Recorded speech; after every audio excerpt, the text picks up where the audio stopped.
જય ધરણીધર, બનાસકાંઠા જિલ્લા કલેક્ટર, ગુજરાત રાજ્યના માનનીય મુખ્યમંત્રી ભૂપેન્દ્ર પટેલ સાહેબ અને શિક્ષણ વિભાગના મંત્રીને હું વિનંતી કરું છું કે અમારા વાવ તાલુકામાં કસ્તુરબા વિદ્યાલય મોડર્ન સ્કૂલ વાવ મુકામે આવેલી છે.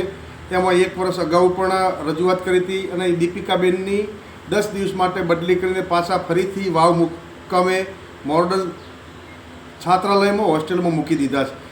ત્યાં તમામ દીકરીઓને બધી રીતે કે જે મીડિયાના માધ્યમ દ્વારા ન કહી શકાય એવી પરિસ્થિતિ છે. હમણાં પણ વાવ તાલુકાના તમામ વાલીઓ ગયા ત્યારે પાણી પણ ગંધ મારતું હતું, પી ન શકાય એવું પાણી. એમને દીકરીઓને જમવાનું સારું ના આપે, દૂધ ના આપે.